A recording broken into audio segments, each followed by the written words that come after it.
bilbila dafee chaarjii fixu haala itti sirreeffachuu dandeessan bilbilli keessan osoo isin itti fayyadamaa jirtanuu baatiriin isaa si'aadhuma yoo ta'e siitingii kana fayyadamuudhaan dhagaa bilbila keessanii waggaa dheeraa itti fayyadamuu dandeessu jechuudha. Akkasuma bilbilli keessan akka inni dafee chaarjii hin fixne isinii gochuu danda'a.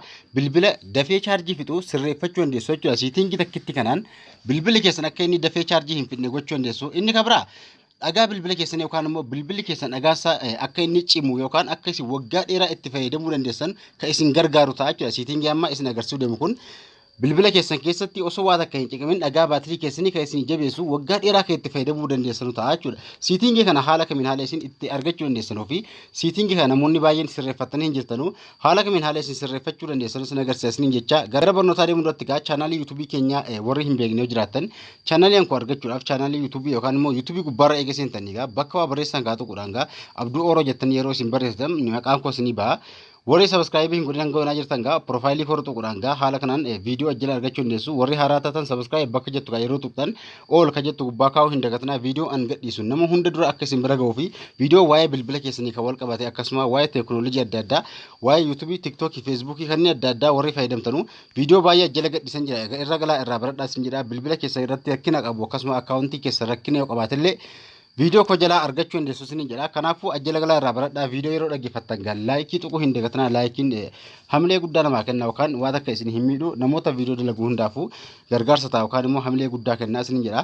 Gara barnootaa yeroo isin of gaa bilbilli takka chaarjii fixa yoo ta'e awwala akka isin sirreeffachuu qabdan bilbilli keessan osoo masitti fayyadamaa jirtanuu baatirii isaa dafee dhumaa jechuudha. Kanaaf kana sirreessuu qabdu siitingii keessan osoo itti fayyadamaa jirtanuu gaa chaarjii dafee fixa yoo ta'e haala kamiin haala sirreessuu dandeessan kabraa dhagaa bilbila keessanii waggaa dheeraaf kan isin itti fayyadamuu dandeessan gaa haala kamiin haala isin siitingii kana oon gochuu dandeessan waliin haa ilaallu. Bilbila keessan irraa bakka siitingii eega tuqxanii bilbila keessan keessan gaa siitingii bakka jedhu tuquudhaan kabraa haala kanaan gaa siitingii eega tuqxanii suuta itti ol taa'uudhaan gaa divaayis kir jedha yookaan immoo baatirii divaayis jedhee baasuu danda'a kan nam tokko baatirii divaayis jedhee baasuu danda'a jechuudha kan nam tokko haala kanaan eega tuqxanii gaa gubbaarraa tuqaa sadii yookaan isinii baatii harka mirgaarraa yookaan immoo kan nam takkaallee asirratti mul'achuu danda'a tuqaa sadii isaa gosuun tan haala kanaan isinii baasuu danda'a kan nam tokko ganjillaa kaatti baatirii jedhee ka baasu jira bakkuma baatirii jedhee kaa tuqxu jechuudha yoo irraan gadee kaattillee baatirii isinii baasee baatirii bakka jiru kaa eega tuqxanii haala kanaan kan inni isinii agarsiisu jechuudha. Asirratti ka faayidaa guddaa qabu parsantaa meeqa akka isinii qusatuu fi baatirii bilbila keessanii appii itti fayyadamaa jiruuf appilikeeshinoota baatirii keessan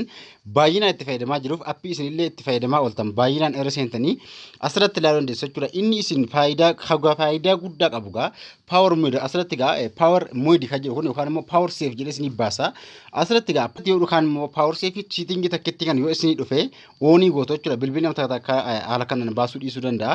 Kanaafuu isin kan isin oonii gootan gaa power save kan jedhu kana oonii gochuu qabdu jechuudha. Asirratti beeksisa yookaan baatirii bilbila keessanii asirratti power mode jedhee jiramti garuu power save jedhee baasa kan nama baay'ee jechuudha. Kanaafuu kana oonii gootu jechuudha tuquudhaan setting kana oonii gootu jechuudha. Kan walakkaa keessaa kun appilikeeshinii tokko jira appii sana hunda akka inni sana siraataa yookaan immoo akka inni baatirii isin jalaa hin fixne isin eeguu danda'a. Fakkeenyaaf appii kana eegan tuqee bakka baatirii jedhu kana ogguu isin tuqxanuu appiin kun hedduu itti fayyadamaa jiraachuu dhiisuu isaa kan isin agarsiisu ta'a jechuudha. Fakkeenyaaf baatirii bakka jiru haa tuquudhaan ilaaluu dandeessu hedduu itti fayyadamaa jiru appiin kun tiktookiin akkasuma bakka na tuquudhaan bakka baatirii jedhu kana akka itti fayyadamne ilaaluu dandeessu jechuudha. Appii bilbila irraa qabdan tokkoon tokkosaa akka inni baay'inaan yookaan immoo baatirii bilbila keessatti fayyadamuu hin dandeenyellee isin eeguu danda'a.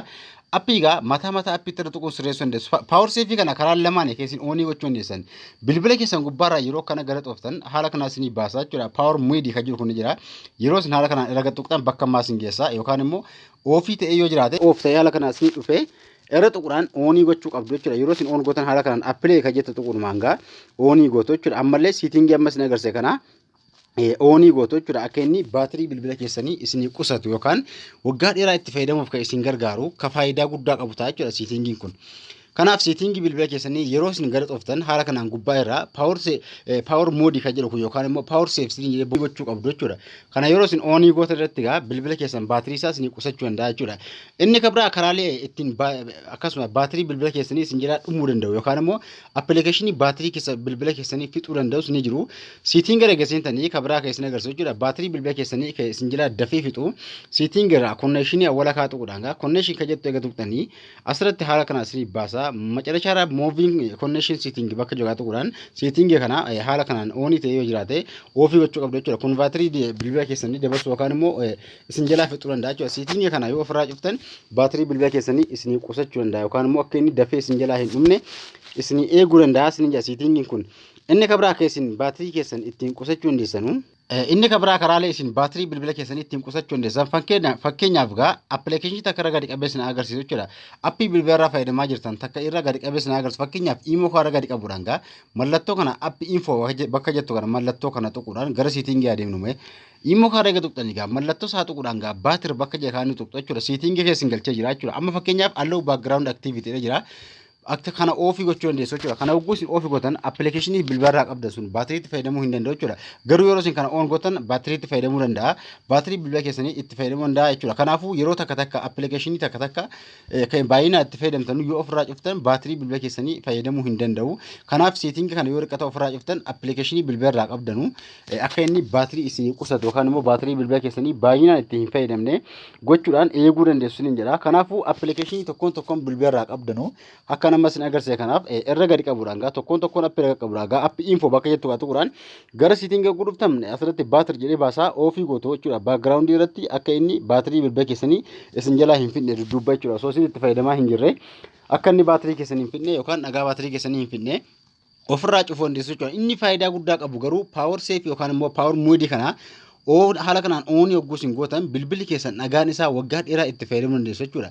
Power save jedhee isin baasu yookaan immoo power mode jedhee akka isin baasu kana haala kanaan haala misne agarsiisa kanaan oonii gootu jechuudha. Asirratti miidiyaa power saving jedhin jira.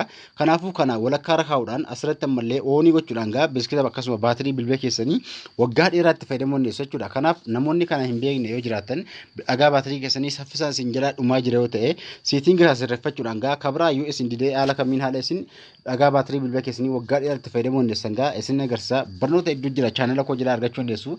Barnoota kana malees karaalee ittiin qusattan dhagaa baatirii keessanii yookaan immoo bilbila keessan kachaarjii fixuun sirreessuu dandeessan hedduutu jira. Komantii naa barreessaa isin jira gaaffii qabaattan viidiyoo kajaatti komantii naa barreessaa isin jira akkasuma namoonni viidiyoo dhaggeeffachaa jirtan laayikii osoo hin tuqin irraa hin beekna chaanala kana sabskiraayib godhaa isin jira viidiyoo kana moota hedduu bira gahuuf sheer gochuu hin dagatinaa nagaan tura.